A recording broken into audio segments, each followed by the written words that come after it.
हमारा कौमी झूठ। यार फोन साइलेंट पे था। बाबा जी कहते हैं बीवी से कभी झूठ नहीं बोलना चाहिए क्योंकि वो पूछती तभी है जब उसे पता होता है।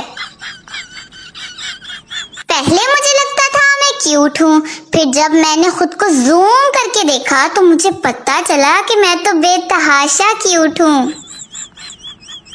कुंवारों की नजर में हर मसले का हल शादी है, जबकि शादीशुदा की नजर में हर मसले की वजह ही शादी है। शोहर वो हस्ती है जिसको इस्लाम का कुछ पता हो ना हो। ये जरूर पता होता है कि 4 शादियां करना उसका हक है। अगर घर में कोई हाथ पे हाथ रखे खामोश बैठा है तो यकीन कर लो या तो उसका मोबाइल चार्जिंग पे है या इंटरनेट नहीं चल रहा। सब्र का इम्तिहान तब शुरू होता है जब मोबाइल साइलेंट पे हो और मिल ना रहा हो कसमें। लड़कियों की इज्जत करो क्योंकि उनकी बेइज्जती के लिए उनकी अम्मी ही काफी हैं। पूछना ये था कि जिन इलाकों में दरिया नहीं है वहाँ नेकी करके कहाँ डालें। ये पाँव की छोटी उंगली शायद बनी ही सोफे और टेबल से टकराने के लिए है।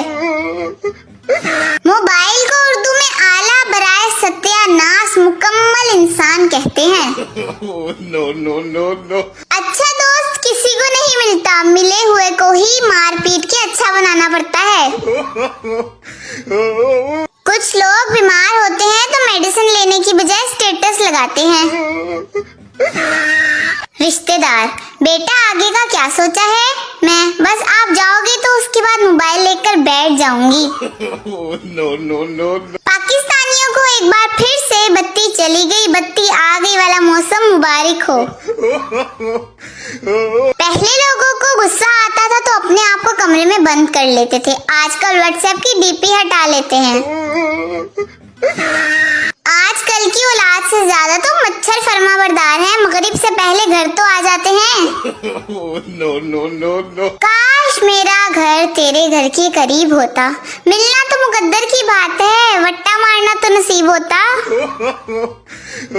ये जो हम उजड़े उजड़े से लगते हैं ना, इश्क के नहीं गर्मी की सताए हुए हैं। भिखारी ने घर के सामने सदा लगाई 10 रुपए का सवाल है बाबा। घर में से एक नई दुल्हन बाहर आई और फकीर से बोली जाओ बाबा माफ करो। भिखारी कुछ आगे दूर गया, दुल्हन की सास ने उसे वापस बुलाया। भिखारी खुशी खुशी वापस लौटा तो सास बोली जा बाबा माफ कर। भिखारी गुस्से से फिर मुझे वापस क्यों बुलाया? सास, घर की मालकिन मैं हूँ तो ये कौन होती है जवाब देने वाली?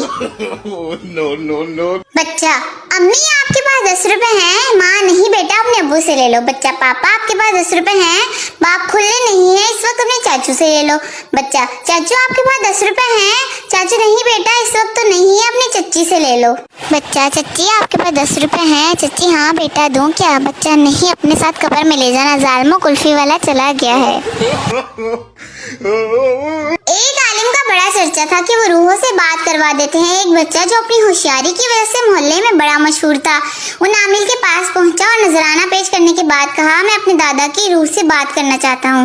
उसे एक अंधेरे कमरे में ले जाया गया जहाँ अगरबत्तियां जल रही थी। चंद लम्हों बाद एक भारी आवाज सुनाई दी, क्यों आए हो बरखुरदार? करीब से आमिल के चेहरे ने बच्चे को ठोका दिया, ये तुम्हारे दादा की रूह बोल रही है। पूछो क्या पूछना चाहते हो? दादा जान, बच्चे ने सर खुजाते हुए कहा, मुझे आपसे सिर्फ ये पूछना है कि आपकी रूह यहाँ क्या कर रही है जबकि आपका तो इंतकाल भी नहीं हुआ।